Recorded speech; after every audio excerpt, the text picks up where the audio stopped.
Hello and welcome to Dialogue. The lingering pandemic, the Ukraine crisis, soaring inflation, the EU energy shortage, extreme weather events, and other factors have been plaguing countries across the world this year, bringing rapid changes unseen in decades. What can be done to address these major crises threatening the world today? And what kind of new global order may we see in the years to come? To help us answer these questions, I'm honored to be joined today by political scientist Ian Bremmer, president and founder of the consulting firm Eurasia Group and author of the recent book, The Power of Crisis. That's our topic. I'm Xu Qinduo.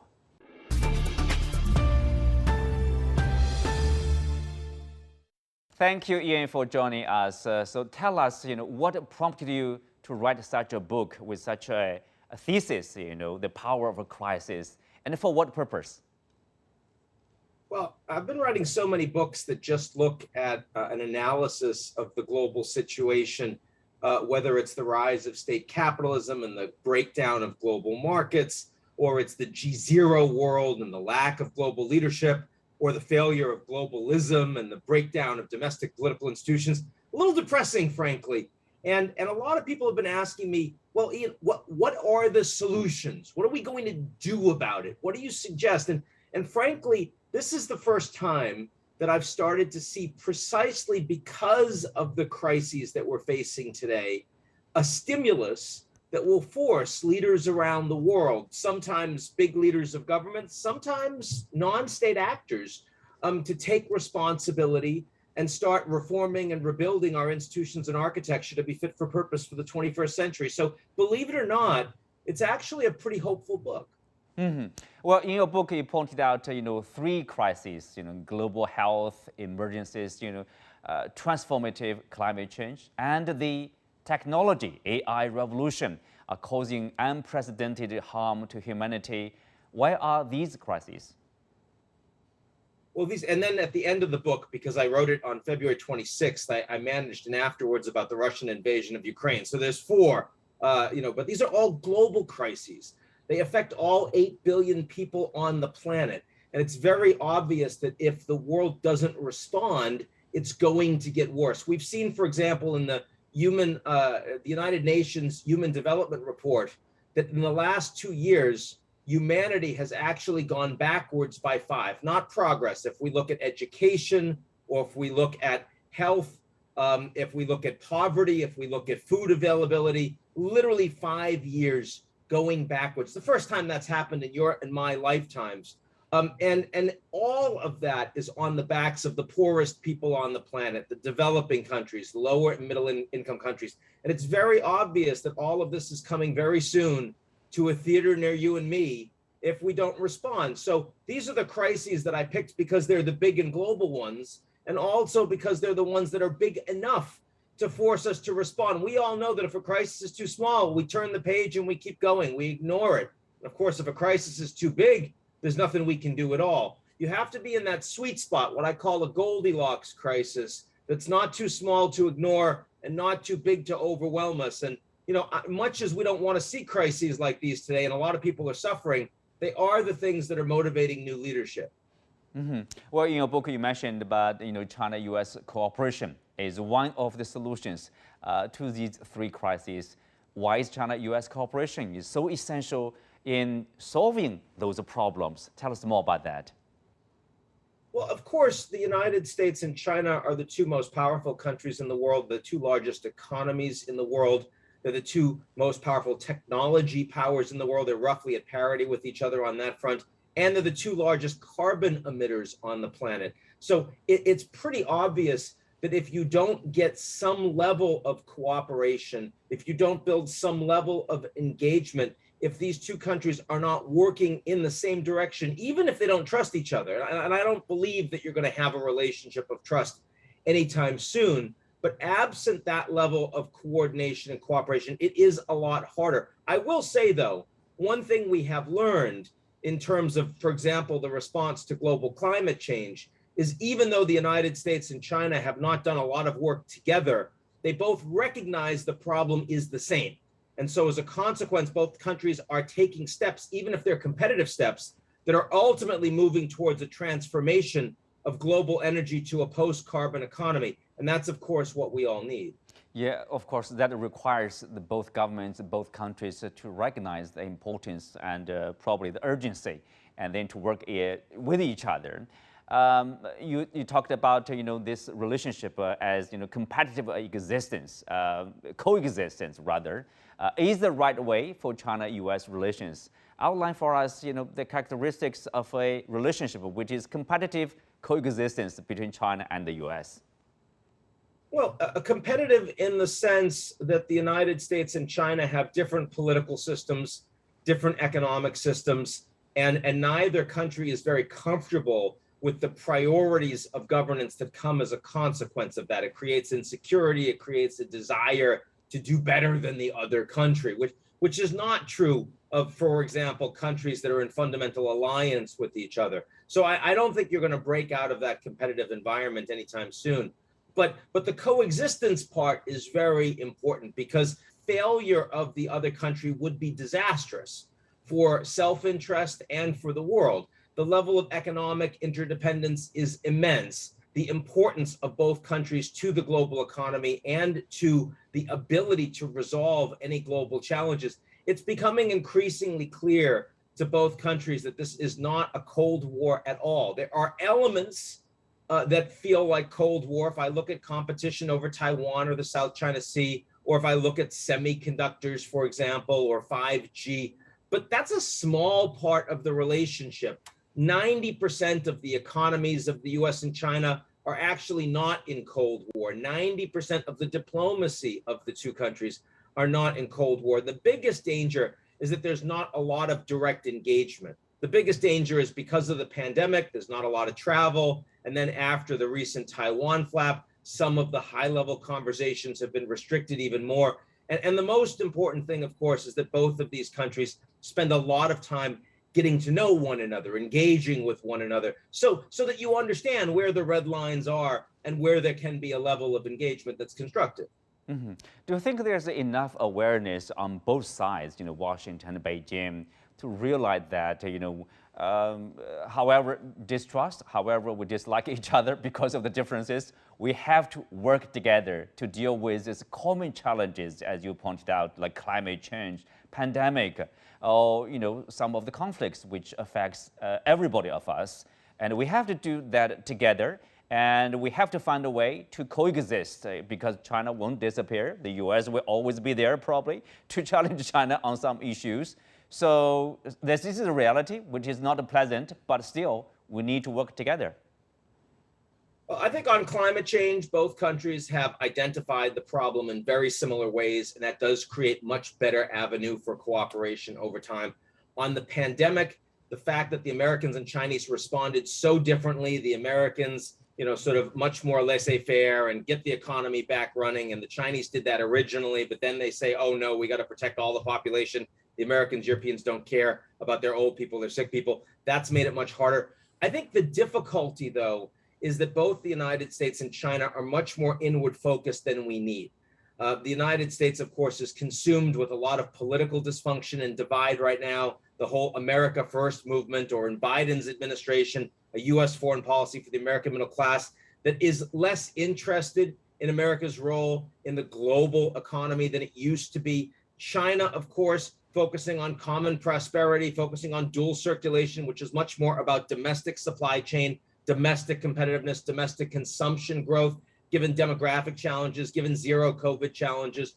I think that the level of inward focus of both countries is a principal challenge that needs to be surmounted if we're going to have more effective managed competition and coexistence over the course of the next decade, for example. This immediate period is going to be a hard patch to get through. Mm-hmm. You talked about, one of the challenges is in the upcoming years or decade, there will be probably a virus which is more deadly, more infectious than COVID-19. Is it because the viruses are getting, deadlier, or because we humans are somehow becoming incapable of the cooperation to stop them?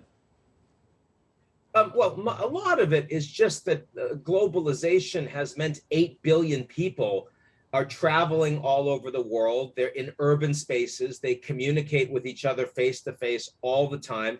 And of course, the amount of land available for wildlife is increasingly infringed upon by humanity. And so as a consequence, you're just going to get a lot more transmissibility of diseases from animals to human beings. And once they're in the human population, they spread like wildfire. That's nobody's individual fault, but it's a reality of globalization. Just like climate change has come from all of this wealth and productivity, and suddenly we realize there's too much carbon in the atmosphere. The same thing is true. 8 billion people on the planet is a stress on the planet that needs to be actively managed. And the best way to manage that, of course, is building trust, communication, and common solutions. Because, you know, when there are 8 billion people on the planet, we have to act as if they all matter.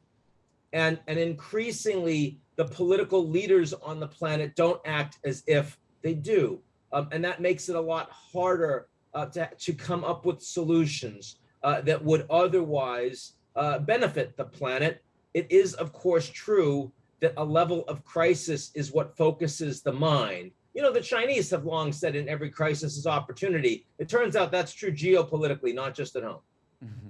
Well, Ian, do you think countries around the world, in particular big powers around the world, have learned this lesson from this pandemic that probably we needed cooperation or better cooperation from the very start when there is a breakout of whatever virus, probably? Well, I think the Europeans have learned that lesson to the greatest degree, frankly. The EU decided, first of all, that they were going to put an enormous amount of money from the wealthy countries in the EU to the poorest countries in the EU. Very different than how they handled the Eurozone crisis, for example, when the Greeks were almost kicked out. And because they recognized that they had to make this sustainable for every country in the Union. And furthermore, it took them a while to actually acquire vaccines because they were slow and bureaucratic. But once they did it at the EU level. That was a new power for the Europeans, and they made sure that it was distributed across all 27 countries. So yes, the largest economic union on the planet, larger than the US, larger than China, is the European Union, and they are the bloc that actually took the most significant lessons from the pandemic. Well, climate change, we were on track, let's say, before the Ukraine conflict. And then because of the conflict, together with the other issues, you have this, international inflation, food crisis, and then the energy shortages. You do see that creates a lot of problems for countries in the European continent as well as other parts of the world. We are seeing nations going back on coal, for example. Are we back, tracking here in terms of our fight against the climate change? Well, I think what the Russia crisis has done is it's forced everyone to do everything to respond to the supply chain disruptions and the increasingly high cost of oil and gas that's coming out of Russia to Europe.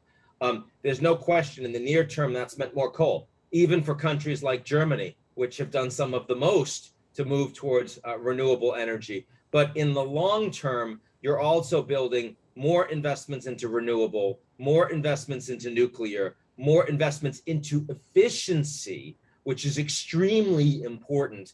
I think that the Russia crisis ultimately stimulates the global economies towards doing more in building technologies at scale that move you past carbon. Now, I want to be clear that to get past carbon, you also need to bridge carbon. You need to transition carbon. The United States per capita carbon emissions right now are down to the levels that you haven't seen since the 1910, 1920. And the reason for that is because the US has replaced coal with natural gas. That's still a fossil fuel, but it's a lot less carbon intensive into the atmosphere. So you'll see that bridge happening more quickly, and then you'll see a move into renewables, into nuclear at scale. We're not heading towards 1.5 degrees centigrade. It's looking like 2.5, which is much, much worse for the planet.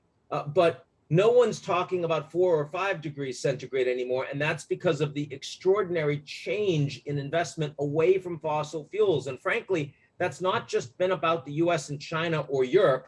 That's also been about banks. It's been about multinational corporations. It's been about NGOs, non-governmental organizations, and even powerful individuals. And I think that that's one of the lessons from this book is that sometimes if the big countries aren't solving things themselves, other actors around the world can force those big actors into action. That's a very promising thing for the 8 billion people on the planet.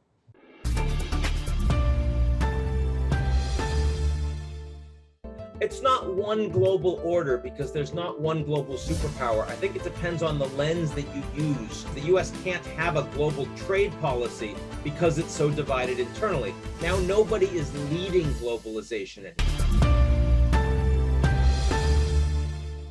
What I worried about, of course, we say, technology has two sides, probably positive and negative, yes. But mostly people blame the human being because you don't have the wisdom probably to use the tech properly. Is this the case, or the technology itself is a challenge?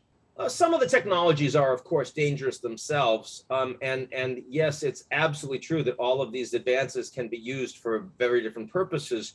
I think about nuclear weapons. When I was a kid, we were all very scared about nuclear weapons. In high school, I watched the film the day after. I had nightmares for months thinking about what nuclear Armageddon would mean. I'm sure a lot of kids are thinking about that yet again today as Putin starts rattling nuclear sabers. The fact is that the world recognized that this was a big danger. And even though the Americans and the Soviets didn't trust each other, they tried to work on arms control. They tried to work on nuclear non-proliferation to prevent nuclear weapons from being in the hands of countries all over the world and from rogue states, from terrorist organizations. And over 80 years, we weren't perfect, but we did a reasonable job.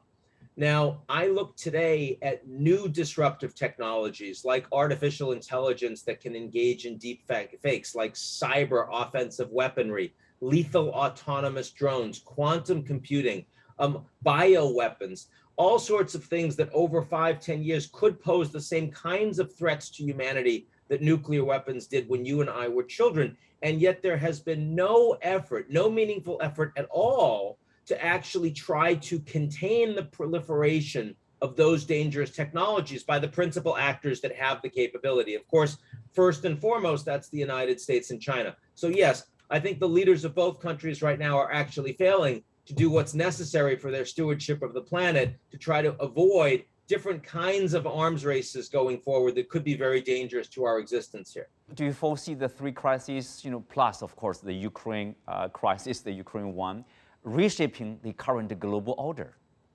It's not one global order because there's not one global superpower. I think it depends on the lens that you use. So, for example, in the security order, the United States is still by far the most important player. If you want leadership in global security, it either comes from the United States or it doesn't happen. And as you know, the U.S. still spends more than the next 8 countries combined in terms of its global defense. But if you were to talk about the global economy, that's not going to be aligned with the United States the way security is. It's going to be much more of a multipolar order with the United States and the Chinese and the Europeans and the Japanese and maybe the Indians increasingly having very strong stakes in what kind of standards, institutions, and values actually play. The global climate order, the Europeans are setting more of the rules, but actually a lot of non-state actors matter too, like the banks, like the corporations. And the technology order may be led by the US and the Chinese, but not by the governments, increasingly by the companies. And that's very interesting and very different. Different situation over there. In your book, you stress 2 factors in handling these crises in the future. One is the domestic U.S. politics, and then the other is the China-U.S. relationship. First, you said domestic U.S. politics is, quote, broken. Tell us more about that. How will that somehow divide the U.S., somehow affect the response to a global crisis? It's very interesting. I mean, the US, the dollar, of course, is at its highest levels in the last 20, 25 years. So everyone wants to invest in America right now. But at the same time, the economy is so strong, the domestic political environment is very deeply eroded. In fact, I would argue the US is more politically dysfunctional right now than all of the other G7 advanced industrial economies. And you see that with the events of January 6th. You see it with the Democrats and Republicans treating each other as the enemy internally. And that's unfortunately only getting worse. So, it's been coming for decades now. There are some people trying to fix it, but no one believes that this is going to be resolved in the next 10 years. So it's a reality. It's a fundamental constraint we have to deal with. But in what way that might affect the U.S. response, a global response to a global crisis as they occur? Well, as I said, one of the big challenges in the US-China relationship is that both countries are increasingly looking inward. China is doing that for economic reasons. America is doing that for political reasons. So the fact is the US can't have a global trade policy because it's so divided internally. So many Americans think that wealthy people don't care about them, that they're not willing to support free trade and globalization. So you get Obama trying to do a Trans-Pacific partnership and he can't get it ratified by Congress. And then Trump pulls out, even though it's clear that that would be a higher standard international trade deal. They just can't get it done. And this new Indo-Pacific economic framework sounds good, but when you look under the hood, you realize there's very little there. So, I mean, clearly in terms of a global trade order, the Americans are stymied. They can't do as much because of the divisions at home. Are we seeing, because of this, are we seeing, say, globalization obviously is meeting the setbacks? Are we seeing deglobalization somehow becoming the trend? No, we're not seeing deglobalization, but we're not seeing globalization being led by anyone anymore. For decades, globalization was led by the US and its allies. Today, globalization is adrift. It's not being led at all. I mean, the United States is not destroying globalization. I mean, if you look at Trump, you still managed to get a South Korea trade deal. You got the US, Mexico, Canada agreement, was hard fought. It could have fallen apart, but you had lots of new tariffs on China. Under Biden, you reduced the steel and aluminum tariffs on the Europeans, but you don't have any movement on the Chinese issue. So I would say that this is a period, the last 10 years, where globalization is just kind of, it's floating in the water, it's moving with waves. And there are some areas of decoupling, like in the technology space with semiconductors, the US and China, the most recent legislation from the US, that's a decoupling. The response from the West to the Russian invasion in Ukraine, that's a decoupling. But there's also areas of greater globalization. So on balance, after 50 years of assertive globalization being led by the United States and the G7, and then the WTO and the Chinese coming in, that's not happening anymore. Now nobody is leading globalization anymore. Mm-hmm. Well, of course, these two countries, like it or not, there's a competition in some, at least in some area. You tweeted recently that a tweet basically China surpassing the U.S. in life expectancy. You said that should be the headlines in every U.S. newspaper. Why? What's your point there?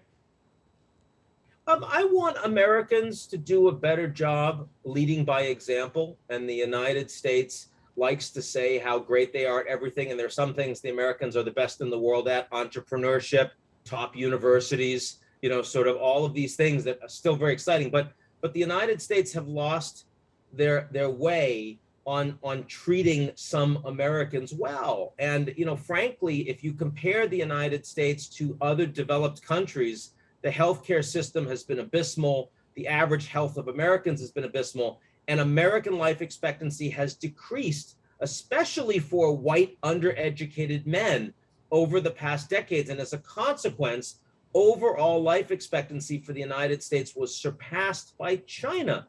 I mean, when you're in a competition with someone, that shouldn't make you want to destroy the other country. That should make you look at yourself and say, what do I need to do better? I mean, if that country is running faster than me in some areas, why am I not running faster? Is it my diet? If I'm not sleeping enough? Do I have a bad training routine? Am I just lazy? What's the problem, right? And so I just think that the United States would do better by looking outside its borders more frequently and seeing that as a learning moment. As a learning moment. Ian, today we are surrounding with, say, negative stories, bad news like, Ukraine conflict, climate change, this pandemic lingering. And then you have, of course, food problems, crisis, energy issues, inflation. Look into the future. Are you optimistic or pessimistic about our world, 20 or 50 years from now? What will it be like? I'm hopeful. I'm hopeful because I understand that the next 10 years, which are going to be very challenging for humanity, a lot more pain, a lot more suffering than what we've expected over my lifetime, but will also force us, it gives us the opportunity, but also gives us the kick in the ass to do a lot more. And that's not just about a few leaders in Beijing and in Washington. Actually, the ability to take leadership and responsibility will be available to far more people on the planet. And I find that inspirational, especially as a kid that grew up with no money, with a single mother, who now sits in New York. For me, that's inspirational. It makes me want to work harder, to feel like I can be a part of the solution. And I wanted to share that with everybody that read my book. On that note, we conclude today's show. Many thanks to our guest, Ian Bremmer, President and founder of Eurasia Group. You can also find us on the CGTN app or on YouTube. I'm Xu Qinduo. Thanks for being with us. See you next time.